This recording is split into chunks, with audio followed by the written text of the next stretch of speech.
चलो देखो, पौधे पे बात करना है तो जो पौधे होते हैं इनके 4 भागों में बांटा गया। कितने भागों में बांटा गया? 4 भागों में बांटा गया, जिसमें पहला होता है, पहले को नाम देते हैं हम लोग क्या? ब्रायोफाइटा। ठीक है, ब्रायो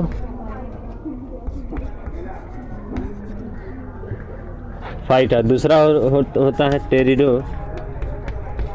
टेरिडोफाइटा।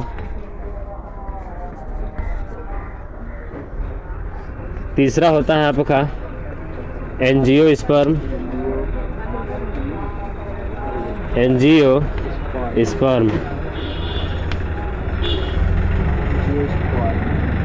चौथा होता है आपका जिम्नोस्पर्म ना, एंजियोस्पर्म जिम्नोस्पर्म। ठीक है, जिम्नोस्पर्म ये होते हैं, इसको बोलते हैं हम लोग हिंदी में भी यही होता है आपका क्या? ब्रायोफाइटा। दूसरा होता है आपका टेरिडोफाइटा। तीसरा होता है आपका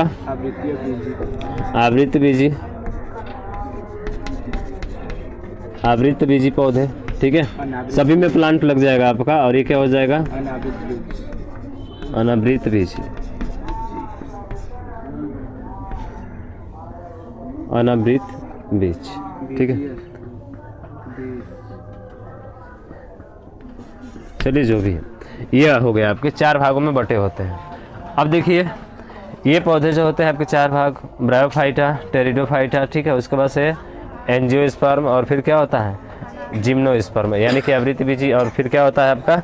अनावृतबीजी पौधे होते हैं। ये 4 भागों में क्या होते हैं आपके? बटे होते हैं। अब देखिए, इसमें बात करेंगे हम लोग तो बात इसमें ये आता है, जैसे कहा जाए, यही हमान मत लिखो, काहे कलम दौड़ा रहा है बिना मतलब का। इसमें देखा जाए तो ये जो 4 भाग होते हैं, चारों भागों में कुछ ऐसे पौधे होते हैं जिसमें जड़, तना और पत्ती पूर्णतः विभाजित नहीं होती है। कुछ ऐसे पौधे हैं जिसमें जड़, तना और पत्ती के रूप में विभाजित नहीं होते हैं, उसे कहते हैं हम लोग थैलोफाइटा। क्या कहते हैं? थैलोफाइटा। उसे थैलोफाइटा कहा जाता है, जिसमें क्या नहीं होगा? जिसमें जड़, तना और पत्ती ये जो नहीं होता है, यानी कि इसमें ये विभाजित नहीं होता है, इसलिए इसको क्या नाम दे देता है? थैलोफाइटा। और इस थैलोफाइटा के अंतर्गत आता है आपका पहला नंबर क्या? ब्रायोफाइटा। क्या आता है? ब्रायोफाइटा आता है। ब्रायोफाइटा के साथ साथ इसमें आपके आ जाते हैं कवक बोल रहे हैं, शैवाल, और उसके बाद से कुछ जो है आपके क्या जाते हैं? जीवाणु आ जाते हैं। तो ये सब होते हैं। शैवाल आप जानते ही हैं, जो काई होती है आपकी, ठीक है, उसी को बोलते हैं हम लोग। तो इसको बोला जाता है क्या? थैलोफाइटा कहा जाता है, जिसमें जड़, तना और पत्तियां पूर्णतः विभाजित नहीं होती हैं, उसे क्या कहा जाता है? थैलोफाइटा कहा जाता है। और जिसमें जड़, तना और पत्तियां विभाजित होती हैं, उसे कहते हैं हम लोग एथैलोफाइटा। क्या बोलते हैं उसे? एथैलोफाइटा। और एथैलोफाइटा के अंतर्गत ये तीनों जो हैं आपके आएंगे, टेरिडोफाइटा, आवृतबीजी और उसके बाद से अनावृतबीजी। ये आपके तीनों चीज़ें किस में आती हैं? एथैलोफाइटा में आती हैं, जिसमें जड़, तना और पत्ती के रूप में पूर्णतः क्या होते हैं? विभाजित होते हैं। इसमें विभाजित नहीं होते हैं, इसलिए इसको थैलोफाइटा कहा जाता है। और ये जो होते हैं तीनों, ये इसमें पूर्णतः क्या होते हैं? विभाजित होते हैं, इसलिए इसको क्या कहा जाता है? एथैलोफाइटा कहा जाता है। और एथैलोफाइटा के अंतर्गत जो है ये तीनों आपके इसमें क्या होते हैं? मौजूद होते हैं। ये तीनों आपके आते हैं। ठीक है, समझ में आया? 3 चीज़ें। पहला चीज़ कि पौधे को 4 भागों में बांटा गया, और इन 4 भागों में बात किए जड़, तना और पत्ती के आधार पर इसका विभाजन, जिसमें नहीं होगा उसको थैलोफाइटा, जिसमें होगा उसको एथैलोफाइटा। इसके एग्जांपल्स भी आपके दे दिए हैं। थैलोफाइटा के ब्रायोफाइटा, शैवाल और जीवाणु। इसमें टेरिडोफाइटा, एंजियोस्पर्म और जिम्नोस्पर्म किसका होता है? एथैलोफाइटा का होता है। किसका होता है? एथैलोफाइटा का होता है। बताओ, यहाँ तक कुछ समझ में आया? इसमें कोई दिक्कत है? बताओ। हाँ कदा कहीं बोलेगा हाँ हाँ, बैठो आराम से। आया अभी कह रही हाँ हाँ। उसके बाद से अगला जो है इसमें देखना है हमको, एक होता है क्रिप्टोगेमस। ठीक है, एक होता है क्या आपका? क्रिप्टोगेमस, और दूसरा होता है आपका फैंड्रोगेमस। 2 चीज़ें बात करेंगे। पहला नाम आएगा इसमें क्या? क्रिप्टोगेमस, और एक होगा आपका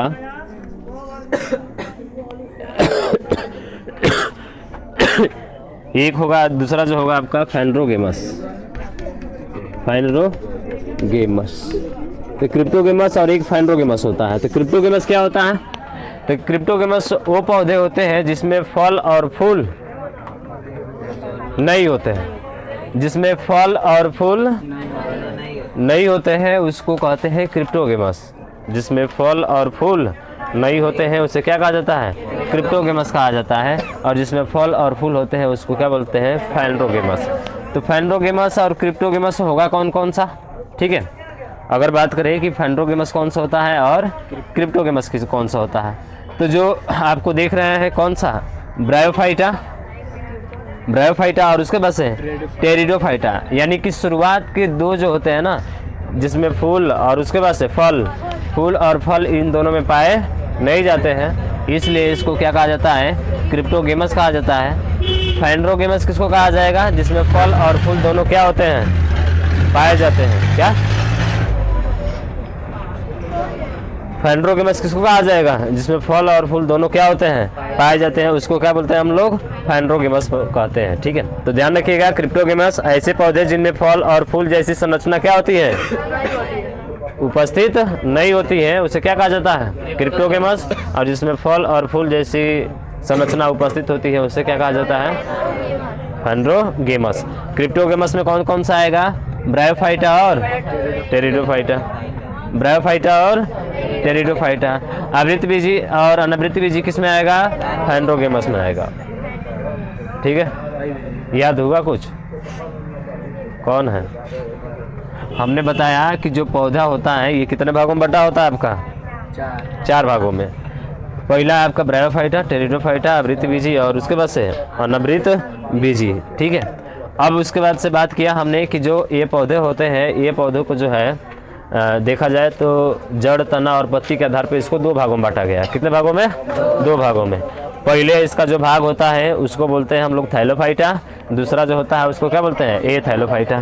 थैलोफाइटा क्या होता है? जिसमें जड़, तना और पत्ती का विभाजन नहीं होता है। यानी ऐसे पौधे जिसमें जड़, तना और पत्ती का पूर्णतः विभाजन नहीं होता है उसे क्या कहा जाता है? थैलोफाइटा कहा जाता है। और थैलोफाइटा के अंतर्गत केवल एक आता है जिसका नाम है क्या? ब्रायोफाइटा।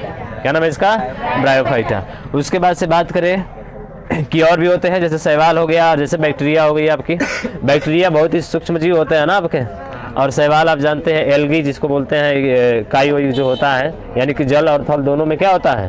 पाया जाता है। जल और थल दोनों पर पाया जाता है। प्लेट प्लेट है? अच्छा, हम कहेंगे प्लेट प्लेट है तो हाथ तो वही है। पहले उधर से देखा ना तो उन्हें तो प्लेट ले लिया तो खत्म कर दो उधर। ये निकाला ना, कुछ पन्ने पर रख लो शर्मा, वहाँ पर रख दो। मत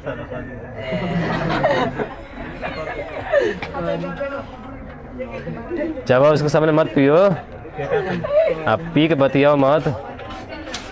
चलिए, हो गया ये, समझ में आया? हाँ, थैलोफाइटा और ए थैलोफाइटा जिसमें फल बोल रहे हैं, जड़, तना और पत्तियां का विभाजन पूर्णतः हो जाता है। एक गदा है जिसमें जड़, तना और पत्ती का पूर्णतः विभाजन होता है उसे कहा जाता है ए थैलोफाइटा। ए थैलोफाइटा के अंतर्गत आवृतबीजी पौधों को छोड़ दो, आवृतबीजी बोल रहे हैं, ब्रायोफाइटा को छोड़ दो, टेरिडोफाइटा, आवृतबीजी और अनावृतबीजी ये सभी किसमें आते हैं? ए थैलोफाइटा के अंतर्गत आते हैं। ठीक है, उसके बाद से फिर बात किया हमने आगे, इसके बात की है कि जो है कौन सा? हाँ, फल और फूल के आधार पर। वो था आपका जड़, तना और पत्ती के आधार पर। ये होगा फल फल और फूल के आधार पर। कितने भागों में इसको भी बांटा गया? दो भागों में। ये भी दो भाग होता है। इसका दो भाग जो होता है जिसमें फूल और फल दोनों उपस्थित नहीं होते हैं उसे क्या कहा जाता है? क्रिप्टोगेमस। और एंजियोस्पर्म और जिम्नोस्पर्म जिसमें फूल और फल दोनों क्या होते हैं? पाए जाते हैं, उसको क्या बोलते हैं? फाइनरोगेमस। यही तो था, आप समझ गए? आगे बात करें? मिटाई दे? हाँ ठीक, चलिए मिटाई देते हैं, इसको मिटाई दे रहे हैं। चलिए, याद हो गया कि नहीं याद हुआ? याद हो गया है? अच्छा, याद हो गया तब तो अच्छी बात है, नहीं याद हुआ है तो उससे भी अच्छी बात है। ये लल्ली आगा का दाता दुको तोड़ देंगे, समझ रही है ना, कि बोलने में भी सोचेगी कि बोले कि नहीं। इसलिए थोड़ा सा शांति बना कर रहो, ढेर नौटंकी नहीं, ठीक है। अब देखिएगा ज़रा ध्यान से, अब इसके आगे हम लोग बात करते हैं।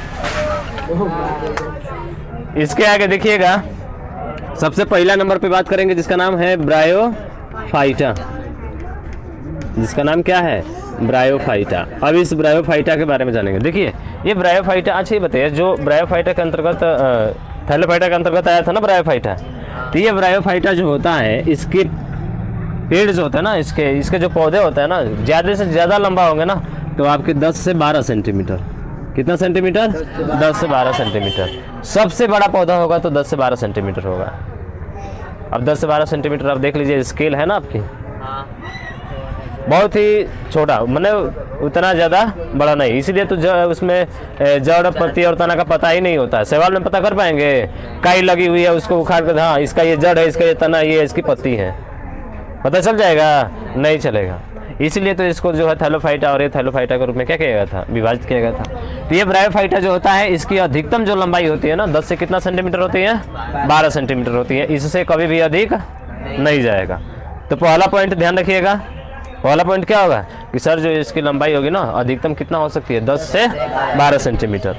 अब ब्रायोफाइटा की बात करें तो ये जो होता है ब्रायोफाइटा, आपका जल और थल, क्या होता है, जल और थल, जल और थल दोनों जगह क्या होता है, मौजूद होता है, यानी कि जल और थल पर जो है रहता है। इसका अर्थ ये हुआ कि इस ब्रायोफाइटा को हम लोग किस नाम से जानते हैं, उभयचर। यानी 5 जगत वर्गीकरण का जो उभयचर कहा जाता है वो किसको कहा जाता है, ब्रायोफाइटा का। पूछेगा डायरेक्ट कि 5 जगत वर्गीकरण का जो है उभयचर किसको कहा जाता है, तो आपका जवाब क्या होगा, ब्रायोफाइटा। 5 जगत का वर्गीकरण का उभयचर किसको कहा जाता है, ब्रायोफाइटा को कहा जाता है, ठीक है। अब ब्रायोफाइटा में अगला पॉइंट की बात करें तो ब्रायोफाइटा में एक होता है आपका जाइलम और एक होता है फ्लोएम। तो जाइलम क्या करता है, हाँ, जड़ से जल को अन्य पौधों में क्या करना, पहुंचाना, यानी कि उसके जड़ से जो है जल को ले जाएगा और ले जाकर सभी चारों तरफ क्या करेगा, उसको फैलाएगा। फ्लोएम क्या करता है, जो पत्ती में भोजन होती है ना, जो पत्ती में क्या होती है, भोजन होती है, उस भोजन को लेकर सारे जगह क्या करना, सभी जगह फैलाना, लेकर उसको जाना। तो पत्तियों से भोजन लेकर जाने का काम किसका है, फ्लोएम का है, और जड़ से पानी को लेकर जाने का काम किसका है, जाइलम का होता है ये। लेकिन ये हाँ जी, पत्तियों में ना बनता है, बताए नहीं थे, ठीक है। अब देखिए जाइलम और दूसरा क्या है, फ्लोएम है। तो क्या इसमें लेकर जाएगा क्या ये जड़ से पानी, शैवाल में लेकर जाता है जी, नहीं लेकर जाता। इसका मतलब ये हुआ कि ना तो इसमें जाइलम उपस्थित होता है और ना ही फ्लोएम। तो ध्यान रखिएगा, ब्रायोफाइटा एक ऐसा पौधा होता है, ठीक है, ब्रायोफाइटा एक ऐसा पौधा होता है जिसमें जाइलम और फ्लोएम उपस्थित नहीं होते हैं। क्या होते हैं, अनुपस्थित होते हैं। क्या होते हैं आपके, अनुपस्थित होते हैं, ठीक है। उसके बाद से कौन सा तीसरा पॉइंट हो गया ना इसका, दूसरा। चलिए तीसरा नंबर देखिएगा, इसमें एक नाम आएगा इसका स्फैग्नम। क्या नाम आएगा, स्फैग्नम। अब देखिए स्फैग्नम क्या होता है, स्फैग्नम एक रुई जैसा होता है, रुई समझ रहा है ना, जो घाव को क्या करने में काम आता है, साफ करने में, घाव को साफ करने में आता है ना। तो स्फैग्नम का पौधा ध्यान रखिएगा, स्फैग्नम का एक पौधा होता है,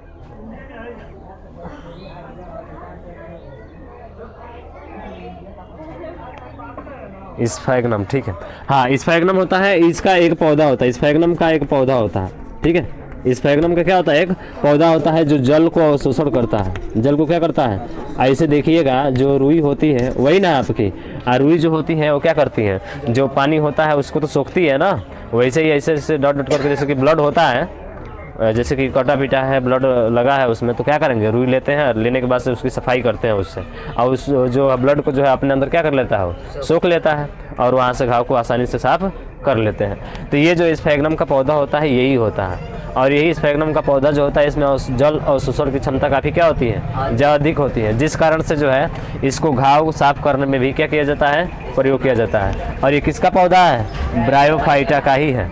तो ब्रायोफाइटा का ही देख लीजिए स्फैग्नम है, समझ रहा है ना, जो रुई का काम करता है, किस यानी घाव को क्या करने में, साफ करने में।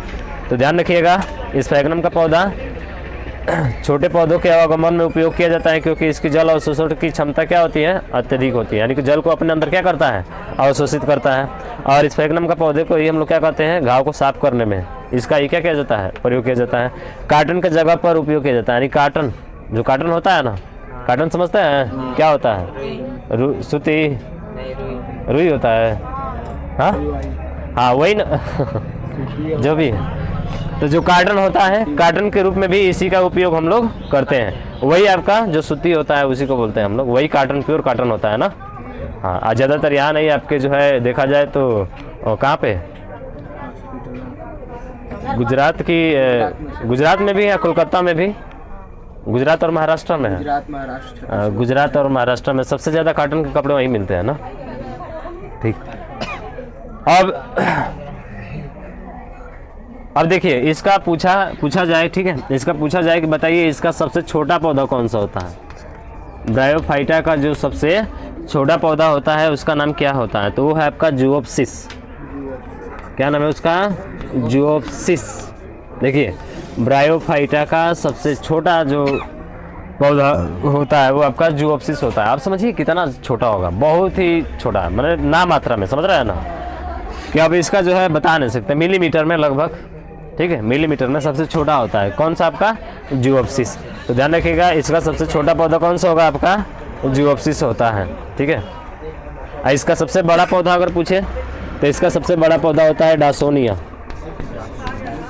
ये होता है सबसे बड़ा पौधा, सबसे बड़ा पौधा। तो ध्यान रखिएगा सबसे बड़ा पौधा पूछे तो क्या होगा, डासोनिया, सबसे छोटा पूछे तो जुओप्सिस, ठीक है। इतना। अभी ब्रायोफाइटा के बारे में और भी सारी चीज़ें हैं, ठीक है। अब बताए थे कि 10 से 12 सेंटीमीटर यही ना होगा आपका, सबसे ज़्यादा होगा तो बहुत होता है तो 10 से 12 सेंटीमीटर होता है, यानी कि 10 से 12 सेंटीमीटर इसकी क्या होती है, लंबाई होती है, ठीक। अब ये ज़्यादातर जो देखा जाए ना, तो ये ज़्यादातर जो होता है आपके पहाड़ी क्षेत्र पर ही पाया जाता है, लगभग जो है काफ़ी ऊंचाई पर, समझ रहा है ना। अच्छा, मृदा अपरदन क्या होता है, मृदा अपरदन, मृदा का कटाव, मृदा अपरदन, मृदा का कटाव, मृदा का कटाव यानी मिट्टी का कटाव। तो देखिए ये जो होता है ब्रायोफाइटा के बारे में बात कर रहे हैं हम लोग, ठीक है, छोटा पौधा हो गया। देखिए एक पौधा होता है जिसका नाम है मासेस, क्या नाम है इसका, मासेस। ये जो होता है पहाड़ी क्षेत्रों पर ही पाया जाता है आपका। मासेस पौधा जो होता है ये कहाँ पाया जाता है, आपके पहाड़ी क्षेत्रों पर, ठीक है। और इसी मासेस का पौधा जो होता है मृदा निर्माण में सहायता करता है, किसके निर्माण में, मृदा निर्माण में। और जब मृदा निर्माण में सहायता करेगा इसका मतलब है कि मृदा अपरदन को क्या करता है, ये रोकता है। तो मृदा अपरदन को रोकने का भी काम किसका है, मासेस पौधा का होता है। क्यों होता है, क्योंकि ये मृदा का क्या करता है, निर्माण करता है। तो ध्यान रखिएगा मासेस का जो पौधा होता है मृदा के निर्माण में क्या होता है, सहायक होता है। नाना पाटेकर की तरह हंस रहा है, हाँ क्या मिला है जी, कुछ मिला है क्या इसे, क्या मिला है कुछ मिला है, गधा बड़ा खुश हो रहा है, याद हो गया क्या सब, सुना देगा, खड़ा हो जा। है शर्मा कहाँ हंसा था बताओ, ये हंसत रहता है, हंसे देखो तू हंसत रहा, हाँ आए हो पढ़ने तो पढ़ लो, सुने होगा ना, सुने होगा ना, गधा कहीं का मार मार के दिए तोड़ देंगे तुम्हारा, छिलाया नहीं खाली और ही छिल देंगे हम। सर जी तो देखो यहाँ पे नहीं तो, हाँ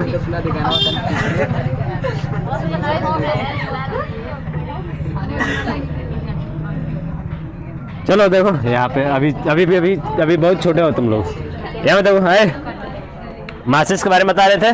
तो मृदा का निर्माण करता है, इसलिए मृदा अपर्दन के बचाव के लिए भी तो ये होगा ना आपका मासेस पौधा। ठीक है, अब देखिए यही मासेस पौधा जो होता है पशुओं को चारे में भी होता है। किसके रूप में होता है? हाँ, पशुओं के चारे के रूप में होता है, या पशुओं के क्या करने के लिए? अचार डालने के लिए। ये कौन है अचार डालने के लिए? अचारों डालेगी क्या इसका? पशुओं के चारा को अचार डालेगी। हो गई, अचार डालेगी क्या पशुओं के चारे को? हाँ ठीक है, तो ध्यान रखिएगा, चारे के रूप में और नीचे उसके नीचे बिछाने के रूप में भी होता है। किसके रूप में होता है? बिछाने के रूप में, यानी चारे के रूप में भी होता है और बिछाने के रूप में भी होता है। हट गधा कहीं का।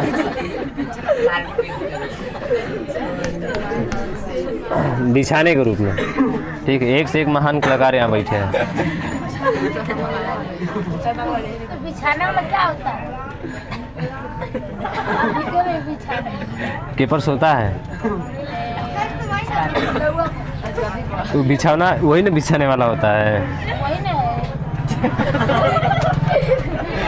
तू गधा गोरू है तो गोरू के लिए बोल रहा है।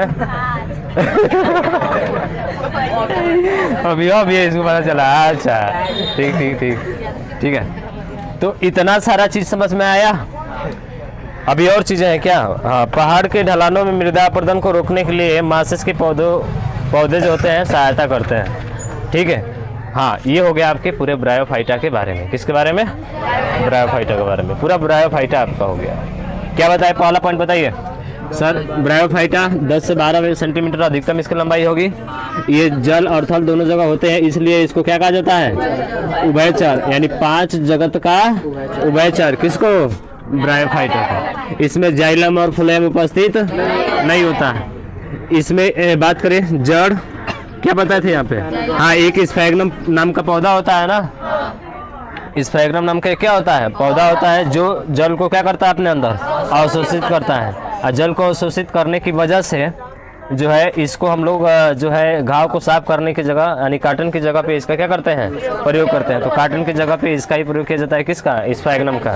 ठीक है, क्योंकि ये रूई जैसा होता है आपका, और जल को अवशोषित करने की क्षमता इसके अंदर क्या होती है? अधिक होती है। ठीक है, उसके बाद से बात करें यहाँ पे कि जो सबसे छोटा पौधा क्या है? जियोप्सिस, और सबसे बड़ा पौधा डासोनिया। जियोप्सिस डासोनिया। इस सोनिया से तो सबको याद रहेगा ना, और डा आ गया यहाँ पे, सोनिया, डासोनिया, डायनसोनिया। नहीं, ऐसा मत लेना, किसी का सोनिया नाम नहीं ना इसमें। अच्छा सोनिया, अच्छा वो है सोनी ना, सोनी नाम है उसका। चलिए, डासोनिया सबसे बड़ा पौधा किसका? ब्रायोफाइटा का। हाँ, उसके बाद से बात की है मासेस। ये मासेस एक ऐसा जो होता है, क्या होता है जी? पौधा होता है ना। मासेस एक ऐसा पौधा होता है जो मृदा बनाने का काम करता है। मृदा के साथ साथ ये चारे के रूप में और पशुओं के हाँ बिछाने के रूप में बिछाने के रूप में। ठीक है, चारे के पछुआ। चलिए, उसके बाद से ये मृदा अपर्दन को भी क्या करता है?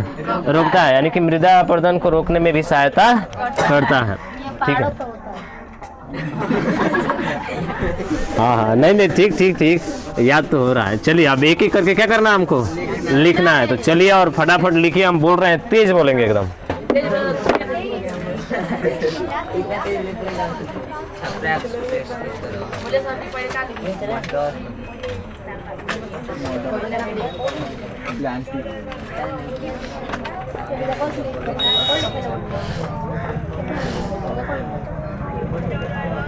पौधे दिए है ना हेडिंग? पौधे में चारों भाग लिखिए। पहले लिखिए ब्रायोफाइटा, दूसरा जल्दी लिख दो, तुम लोग जानते हो, टेरिडोफाइटा, तीसरा लिख लेना आवृतबीजी। ये सभी क्या है? पौधे हैं, ध्यान रखिएगा। ठीक है, और चौथा होता है अनावृत बीजी।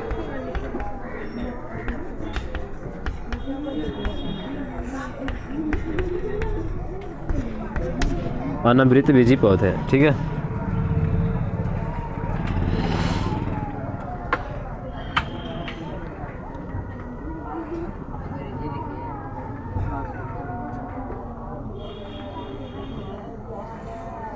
अंग्रेजी लिखिए। है कहता है कहीं का नहीं लिखेंगे। हिंदी आप लिख दे तो लिखो, तुम लोग याद हो गया, अंग्रेजी तो लिख दो। नहीं याद है। नहीं याद।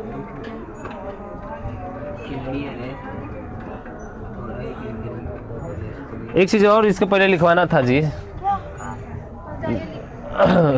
लिख लीजिए उसको पहले, नीचे ही बना के स्टार लिख दीजिए, अगर जगह नहीं है ऊपर तो, ठीक है। नीचे बना के लिख दीजिएगा। एमेनिटा 2 लाइन का पड़ेगा। एमेनिटा, ठीक है। लुसुला, देखिए देखने में तो लगेंगे ना कि एकदम कौके हैं, कौकर है, कौके ना खाते हैं जी हम लोग, क्या? हाँ मशरूम, इसी को ना कहा जाता है। तो ये मशरूम जो होता है, देखिए देखने में मशरूम की तरह ये दिखेंगे। आप जंगल में जब सरवाइव करने के लिए जाते हैं ना लोग, तो वहाँ पे मशरूम की तरह दिखेंगे, आपको लगेगा नहीं एकदम मशरूम है, ले जाओ तोड़ के बना के खाओ, जाओ इसको खा जाओ, उसके बाद चले जाओ। जहाँ जाना है वहाँ चले जाओ, ठीक है। तो ये भी ध्यान रखना है, इसकी जानकारी हमको होनी चाहिए। हाँ, इसकी जानकारी हमको समय लगेगा ज़्यादा। होनी चाहिए, ठीक है। एमेनिटा क्या है? एमेनिटा लुसुला, ठीक है। एकदम आपके मशरूम की तरह दिखेंगे ये, ठीक है। और उसके बाद से आपका लैक्टेरियस, एक है लैक्टेरियस। इसीलिए जो है सरवाइव करना है तो इन सब के बारे में क्या करना पड़ेगा? जानना पड़ेगा, ठीक है। तो एमेनिट क्या है? एमेनिटा लुसुला लैक्टेरियस, ठीक है। दिखने में बिल्कुल खाने वाले, दिखने में बिल्कुल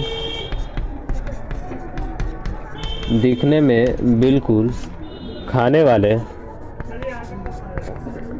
दिखने में बिल्कुल खाने वाले मशरूम, खाने वाले मशरूम के जैसे होते हैं, कि जैसे होते हैं, लेकिन इन्हें जहरीले मशरूम की श्रेणी में रखा गया है। लेकिन इन्हें जहरीले मशरूम की श्रेणी में रखा गया है, की श्रेणी में, की श्रेणी में रखा गया है, ठीक है। तो ध्यान रखिएगा, एमेनिटा लुसुला लैक्टोरियस, ठीक है। एमेनिटा लुसुला लैक्टोरियस, ये जो होते हैं दिखने में मशरूम के जैसे होते हैं पर जहरीले होते हैं, ठीक।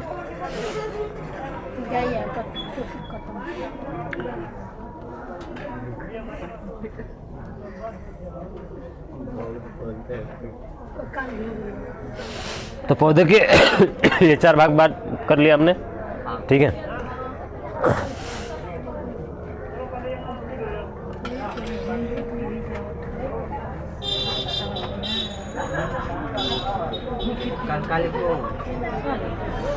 देखिए 5वां आपका केवल एक ही बचता है, जिसका नाम क्या है? जंतु ना।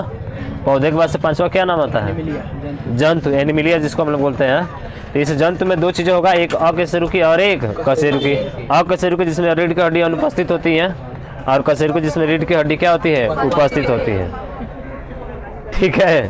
हाँ, उसे ही कहा जाता है, नहीं है ना? हाँ सही, देख लियो। चलिए बढ़िया, समझ गए।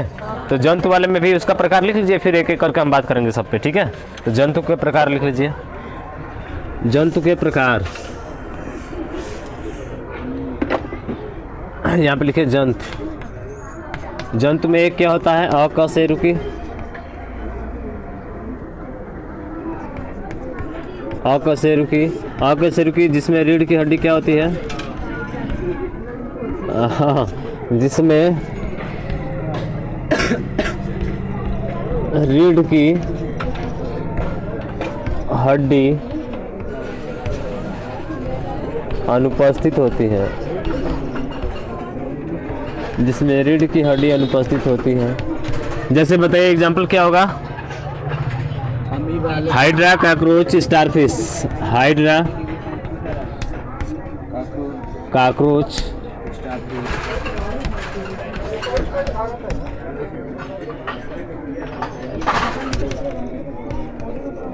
हाइड्रा, कॉकरोच, स्टार फिश, ठीक है। और उसके बाद से कशेरुकी जंतु, जिसमें रीढ़ की हड्डी उपस्थित होती है, जिसमें रीढ़ की, अरे ये कहाँ चल दी है? सही इसको नीचे कर दीजिए। जिसमें रीढ़ की हड्डी, हाँ हाँ हो गया, उपस्थित होती है। लिख लीजिएगा, उसे क्या कहते हैं? उसे कशेरुकी कहते हैं। जैसे मछलियाँ, मेढक, सांप, पक्षी।